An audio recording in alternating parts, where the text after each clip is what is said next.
So ngayong araw ay gagawa tayo ng very special edition in our yard because our episode is entitled Blessing, okay?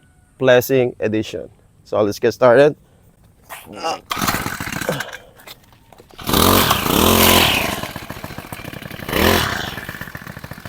So ang gagawin natin sa ating yard ay blessing lang natin, and after a while, maya later on, i-discuss ko kung ano ibig sabihin ng blessing. And this is a what I call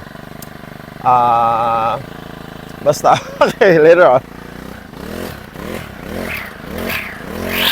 And this content is no edit, continuous lang at dire-diretso, mabilis lang.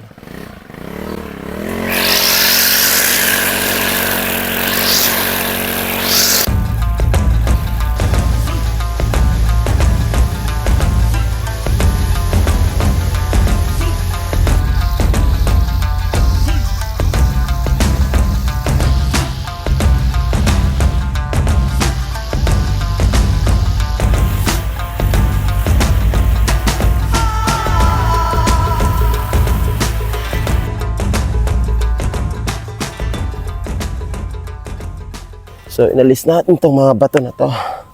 Paano sa ganun makapagtrabaho tayo ng maayos dito sa gilid.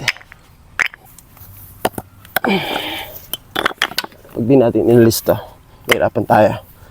Ito may kapalo.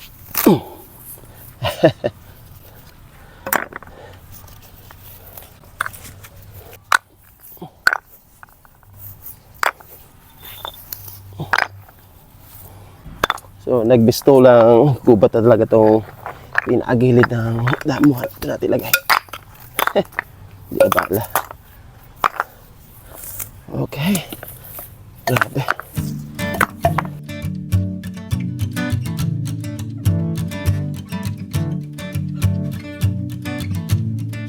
What a wasted time. Should have been here on the outside. Ayan o, mas malakas ang power niya. Okay.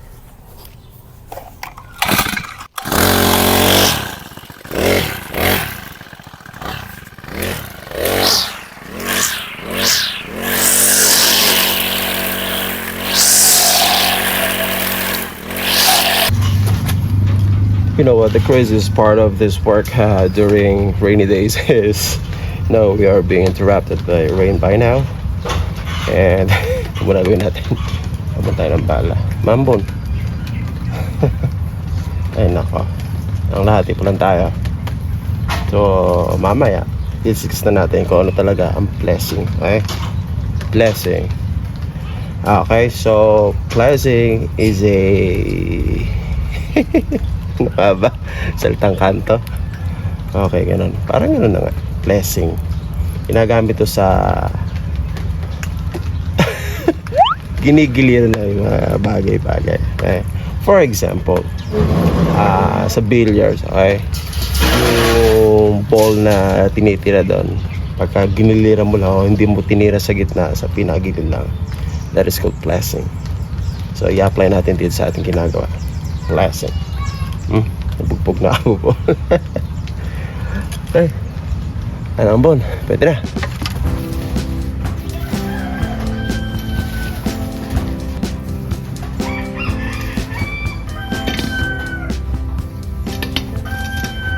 Ang hirap dito ngayon. Araw naman yan. About season to work.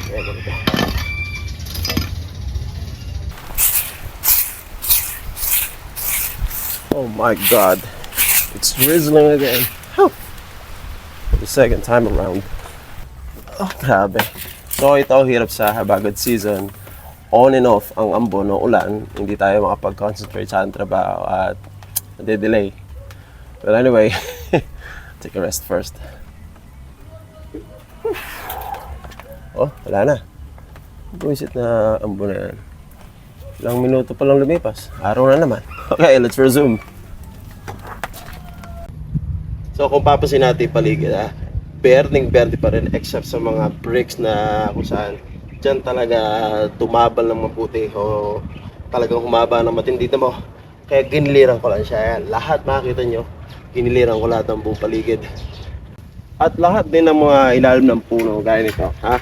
Talaga makikita natin na napakalago niya dati at normal na normal yan na kung saan yung paikot ng puno ay lumalagaw. Kaya sinama natin to. Kaya naninilaw yung mga puno na yan.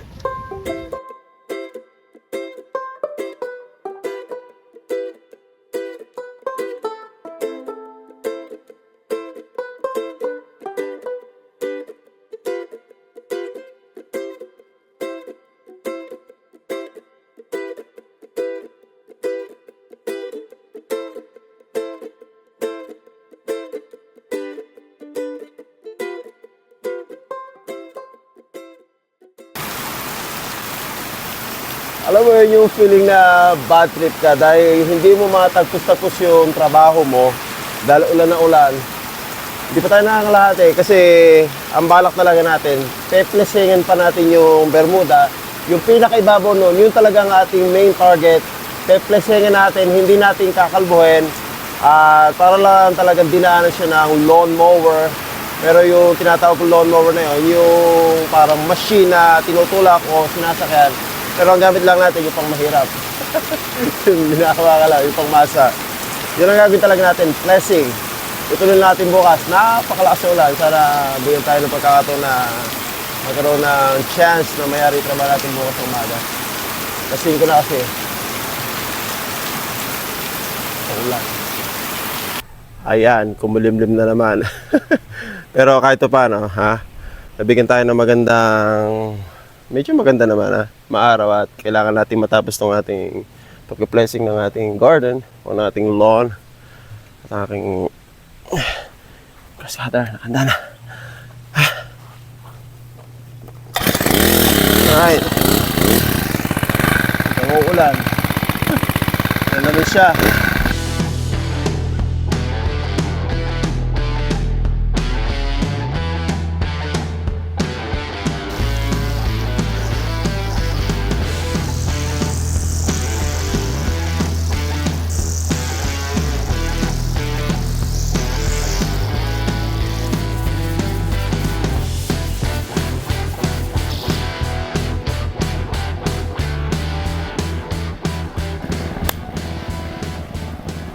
Sa kamay So, yan ang idea ng blessing kung saan talaga pinapaibabawa lang natin at hindi natin talaga sasaktan masyado dito mo. Blessing lang. Yan lang, mga hanggang 1 inch lang yung ating alisin sa ibabaw para pumatag.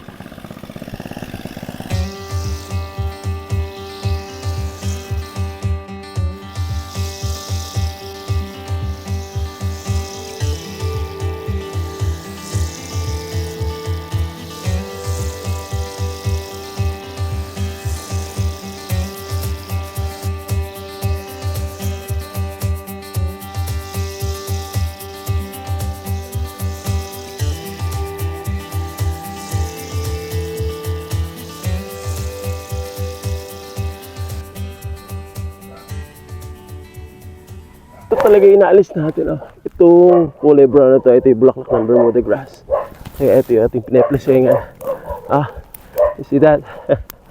Mga 1 inch talaga siya. Kulay brown yung kanyang bulaklak. Kaya, ayan. Nandito sa akin ito na bigay.